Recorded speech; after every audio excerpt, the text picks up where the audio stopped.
श्री शिवाय नमस्तुभ्यम, हर हर महादेव। आज की वीडियो में हम चर्चा करेंगे दीपावली के बारे में। आप जानते हैं कि दीपावली को लेकर इस बार बहुत बड़ा कन्फ्यूज़न बना हुआ है कि दीपावली 31 को मनाएं या फिर 1 को मनाएं। परंतु आप और हम सभी विद्वानों के मत को मानते हैं और विद्वानों के मतों में ये माना गया है कि जिस दिन अमावस्या हो, अमावस्या में जो दीपावली का पूजन है वही हमको करना चाहिए। तो इस बार शाम के समय 1 तारीख को अमावस्या नहीं रहेगी। अमावस्या की तिथि में ही हमें पूजन करना है माता लक्ष्मी का और गणेश जी का। तो इसलिए 31 तारीख को ही हम लोग दीपावली मनाएंगे। दीपावली में हम कार्तिक मास की अमावस्या के दिन माँ लक्ष्मी का पूजन, श्री गणेश जी का पूजन करते हैं। और इस पूजन में जिन लोगों को धन का अभाव होता है और जो धन के प्रार्थी होते हैं, तो धन के लिए प्रार्थना करते हैं, धन के लिए पूजा करते हैं, उन लोगों को अमावस्या के दिन बड़े ही से माँ लक्ष्मी का पूजन करना चाहिए, श्री गणेश जी का पूजन करना चाहिए।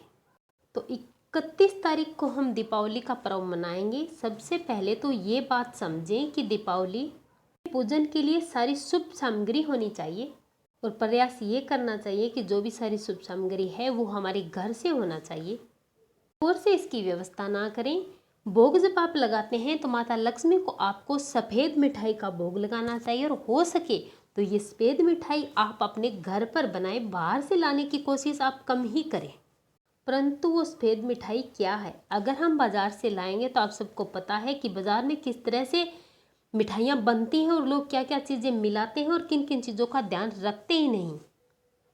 हम सब की बात नहीं करते, जो कुछ लोग षड्यंत्रकारी हैं वो ऐसा करते हैं और जो कुछ लोग धर्म को मानते नहीं, पूजा पाठ को नहीं मानते, वो लोग इस बातों की तरफ ध्यान नहीं देते और छोड़े।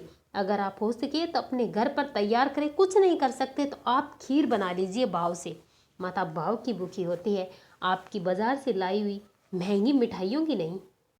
तो लक्ष्मी पूजा में आपको दीपावली के दिन माता लक्ष्मी को नारियल जरूर चढ़ाना चाहिए। नारियल को श्रीफल भी कहा गया है और नारियल सफ़ेद है। आपको देसी गाय के दूध से बनाकर धान की खीर यानी कि चावल की खीर बनाकर चढ़ानी चाहिए, इससे माँ अति प्रसन्न होती है। इसी के साथ दीपावली पूजा में खीर और बतासे का बहुत बड़ा महत्वपूर्ण स्थान है, तो माता रानी को आप खीर और बतासे जरूर समर्पित करें। तो इस प्रकार से पूर्ण शुद्धता का ध्यान रखते हुए आपको लक्ष्मी गणेश की पूजा करनी है। लक्ष्मी के साथ गणेश जी की पूजा इसलिए की जाती है कि हमारे घर में लक्ष्मी तो आए, लेकिन उस लक्ष्मी का उपयोग हमें कैसे करना है ये सद्बुद्धि हमें भगवान गणेश जी प्रदान करें, ताकि हमारे घर की जो भी लक्ष्मी है, जो भी पैसा है, वो किसी गलत कार्य में ना जाए, हमेशा सत्कर्म में और धार्मिक कार्यों में ही लगे। लक्ष्मी के साथ भगवान गणेश की पूजा करने से हमारे घर में व्यसनों से छुटकारा मिलता है। हमारे घर का पैसा है वो दारू बीड़ी सिगरेट अलग अलग व्यसनों में नहीं जाता, यहाँ तक कि फिल्म देखना भी एक व्यसन में आता है, वो भी लोग बंद कर देते हैं। अगर आप लक्ष्मी के साथ गणेश जी की पूजा करते हैं तो भगवान गणेश इतनी अच्छी बुद्धि देते हैं और घर के लोगों की बुद्धि इतनी तीव्र हो जाती है कि वो जिस भी काम को करेंगे वो उसमें सफल होकर ही लौटेंगे। असफलता का कोई काम नहीं है। और आइए अब बात कर लेते हैं दीपावली में लक्ष्मी पूजन का शुभ मुहूर्त क्या रहेगा। तो प्रदोष काल का जो लगन है वो शाम को 5:40 से रात्रि 8:16 तक रहेगा। आप इसमें पूजा कर सकते हैं। और दूसरा जो मुहूर्त है वो है शाम को 6:31 से रात्रि 8:28 तक। तो आप इन 2 मुहूर्त में कभी भी पूजन कर सकते हैं। और सिंह काल जो लगन है वो रात्रि 1:01 से सुबह 3:17 तक रहेगा। तो आप इस शुभ मुहूर्त में पूजा कर सकते हैं।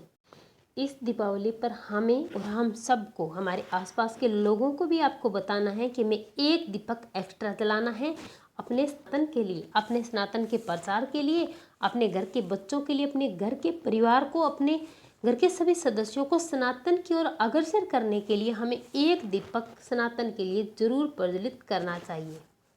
तो आप सभी को दीपावली की बहुत बहुत बधाई। इस बार की दीपावली आपके लिए मंगलमय हो। भगवान आप सब पर कृपा करें। माता लक्ष्मी आपके घर में स्वयं विराजमान हो और आपके घर में हमेशा अन्न धन के भंडार भरे रहें। जय माँ लक्ष्मी।